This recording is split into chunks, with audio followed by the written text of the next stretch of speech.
Bonjour les amis, bienvenue sur le site commentphotographier.com. Alors aujourd'hui, je voulais voir avec vous la question épineuse des réglages à appliquer sur un appareil photo. Alors quand on est débutant, souvent on ne sait pas trop quel réglage appliquer sur notre appareil photo. Alors on va voir ensemble comment régler basiquement son appareil photo pour essayer de parer un peu à toutes les éventualités, je dirais de manière générale. On va pas, après quand on a des cas particuliers avec à la montagne en altitude avec un super soleil sur la neige, avec des lumières violentes ou des choses comme ça, ou par nuit noire.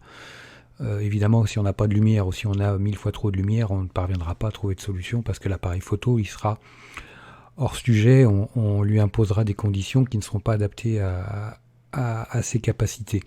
Mais j'irai après dans un cadre normal, même si on est systématiquement, dès qu'on a besoin de faire des photos, l'objectif c'est de bien comprendre les réglages que l'on va devoir appliquer en fonction de ce que l'on veut faire.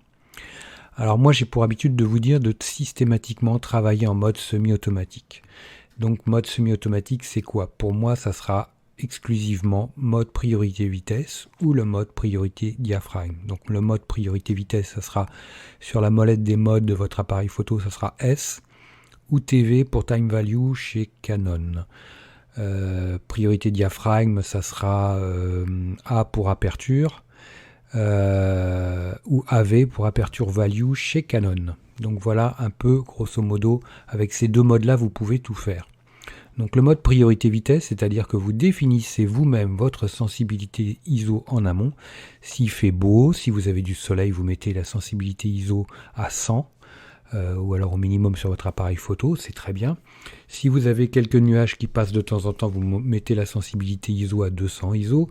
Si jamais vous avez un temps qui se couvre, ou que vous allez à l'ombre de temps en temps, même s'il fait beau, vous mettez à 400 ISO. Si le temps est mauvais, vous montez à 400 ISO, 800 ISO avec une fin de journée.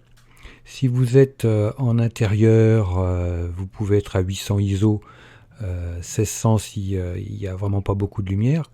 Et j'irai après, dès qu'il fait nuit, 3200, 6400, vous montez en conséquence. Donc une fois qu'on a réglé la sensibilité ISO en fonction de la lumière que l'on a, mode priorité vitesse, c'est parce que j'ai un sujet qui bouge. Alors après il va bouger vite ou il va pas bouger vite, peu importe. Mais je vais régler ma vitesse et l'appareil photo va me donner un diaphragme. C'est lui qui se débrouille automatiquement, il va mettre un diaphragme adapté pour que j'ai une photo bien exposée. Alors attention sur le mode priorité vitesse, parce que si j'ai pas mis une sensibilité ISO adaptée, l'appareil photo il va pas pouvoir ouvrir le diaphragme au-delà de ce que peut faire l'objectif. Donc il va nous alerter, ou alors il fera quand même la photo. Sur certains modèles il va quand même faire la photo, mais on va être sous-exposé par exemple, parce qu'il n'aura pas pu ouvrir, la photo sera trop sombre. Donc faites bien attention à ça. Si vos photos sont sombres, qu'il n'y a pas d'alerte et que vos photos sont sombres, montez la sensibilité ISO. Et n'hésitez pas à y aller de manière conséquente. Ensuite, on va avoir donc le mode priorité vitesse, c'est dès que ça bouge. Dès que vous avez du dynamisme, photos de sport, photos de personnes qui jouent, qui bougent, donc on va prendre le mode priorité vitesse. Ensuite, on va utiliser le mode priorité diaphragme. Alors le mode priorité diaphragme, c'est tout ce qui va être pour gérer la profondeur de champ, la zone de netteté. Donc plus on va fermer notre diaphragme et plus on aura une grande zone de netteté. Plus on va ouvrir le diaphragme et plus on aura une petite zone de netteté. Donc ça sera de la photo du portrait par exemple, ça sera de la photo de paysage, ça va être toutes les photos où on n'a pas des éléments qui vont bouger dans tous les sens, mais simplement on a besoin de gérer la profondeur de champ, la zone de netteté sur notre photo. Donc qu'est-ce que je fais? Comme pour le mode priorité vitesse, je vais définir ma sensibilité ISO en fonction de la luminosité de ma scène, et puis une fois que ça c'est fait, je choisis le diaphragme dont j'ai besoin. Si c'est une photo de paysage, je vais utiliser un diaphragme f9, f11 si j'ai un premier plan assez près et un arrière-plan très loin. Donc F9, F11, F16 si nécessaire, ça sera à vous de voir en fonction de ce dont vous avez besoin. Si je fais du portrait, à l'inverse, je vais ouvrir mon diaphragme pour avoir une petite zone de netteté, donc je vais me mettre à pleine ouverture en fonction de ce que me propose mon objectif. Donc ça peut être 3.5, ça peut être 2.8, ça peut être un 4, ça peut être plein de choses possibles. Mais utilisez le diaphragme le plus ouvert de votre appareil photo, comme ça vous aurez un fond bien flou et un visage bien net. Et n'hésitez pas pour du portrait à faire la mise au point sur l'œil, un des deux yeux de votre sujet. Donc voilà, donc vous choisissez votre diaphragme et l'appareil photo va vous mettre une vitesse adaptée pour avoir une bonne exposition.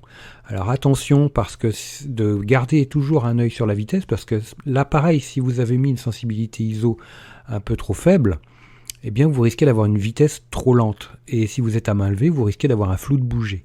Donc attention à ça, gardez un œil sur la vitesse proposée par l'appareil photo.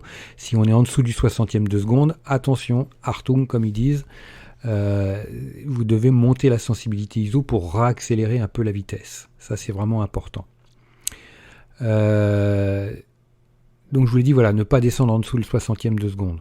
Donc voilà un peu les réglages nécessaires. Ensuite, je dirais, on peut avoir un réglage bateau sur votre appareil photo en permanence si vous avez besoin de pouvoir faire des photos à la volée. C'est du style. Alors après, bon, la qualité, il y aura souvent un risque de grain.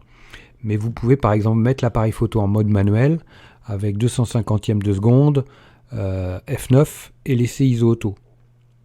Donc c'est sûr que, parce que 250e de seconde, on va pouvoir figer quelque chose qui bouge sans que ce soit...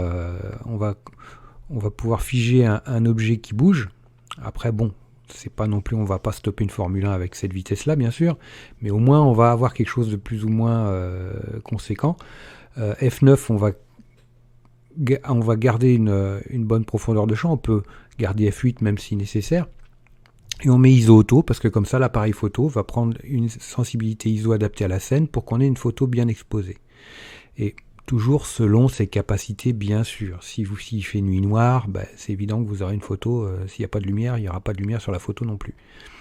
Mais voilà, avec ce type de réglage là, vous pourrez faire des photos, je dirais, dans pratiquement toutes les conditions.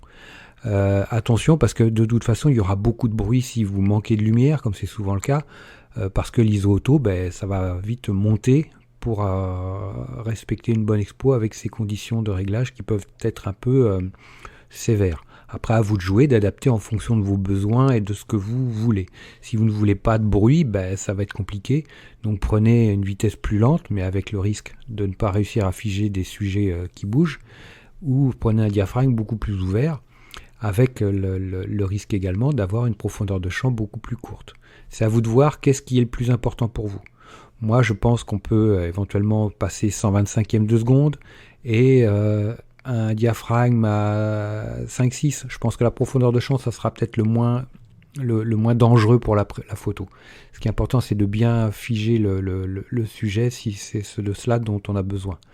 Après, la profondeur de champ, je dirais, ce qui importe dans une photo, c'est l'émotion qu'elle dégage. Après, s'il y a de l'émotion, que ce soit net ou pas, toute proportion gardée bien sûr, ça sera le message va passer. Pour preuve, je dirais, quand vous regardez beaucoup de photos de presse, de journalistes, parfois les photos sont ratées. Si on regarde techniquement, elles sont complètement ratées. Pourquoi ? Parce qu'il y a beaucoup trop de bruit, ou il y a un flou de bouger, ou c'est pas net.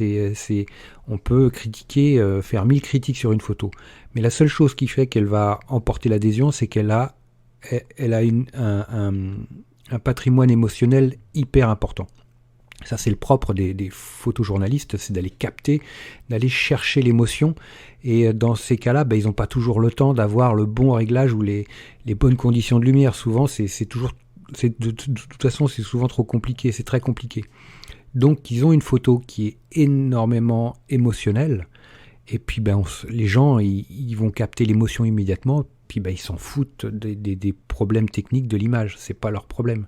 Que la photo soit pas nette, les gens s'en foutent. On le voit pas parce qu'on est complètement capté par l'émotion de l'image. Pensez bien à ça. Et comme ça, il faut pas non plus être trop exigeant sur les images. Du moment qu'on arrive à faire passer le message qu'on voulait véhiculer. Ça, c'est quelque chose d'important. Voilà les amis, écoutez, Je vous souhaite de bonnes photos. Merci de suivre ce podcast. Moi, ça me fait super plaisir. Laissez-moi un petit like. Moi, je vous like super fort. Si vous êtes sur YouTube, écoutez, abonnez-vous à la chaîne. Si vous êtes sur d'autres plateformes de podcast, laissez-moi des likes, des étoiles, plein de choses sympathiques. Vous pouvez me poser des questions, laisser un petit commentaire. Ça sera super sympa pour ma part. Voilà, écoutez, on se donne rendez-vous pour un prochain podcast. Ciao. Dernière petite chose avant de se quitter. Si ce n'est pas déjà fait, je vous encourage à faire partie de ma liste de contacts pour bénéficier de conseils quotidiens, d'astuces photographiques, de choses vraiment utiles et intéressantes à connaître, à savoir, ou à se faire rafraîchir la mémoire sur certains sujets. Il y a toujours un intérêt à avoir un petit lien entre nous au niveau quotidien. Il y a aussi quelques réclames commerciales, je dirais, de temps en temps. Voilà, donc n'hésitez pas à aller voir sur les formulaires du site comment-photographier.com. Vous en avez sur les articles au niveau de la colonne de droite ou autrement en bas d'article, vous avez des formulaires un peu partout et vous pourrez comme ça ainsi faire partie de la liste de contacts. Autre chose également, actuellement, il y a 50% de réduction sur toutes les formations du site commentphotographier.com. Donc vous allez sur le site commentphotographier.com et vous allez sur la page formation, tout simplement. Ou alors comment-photographier.com/formation photo. Mais allez sur le site, ça sera beaucoup plus simple. Donc vous avez 50% avec le code 5050 en chiffre arabe et vous pourrez bénéficier de toutes les formations à moitié prix. Vous avez une quarantaine de formations sur la photo de paysage, vous avez des formations sur le portrait, vous avez des formations sur les photos d'enfance, sur les photos flash, sur la photo culinaire, j'en passe et des meilleurs les amis. Donc ne vous privez pas, c'est actuellement avec le code promo 50 50%. Voilà les amis, je vous dis à très vite pour de nouveaux podcasts. Ciao.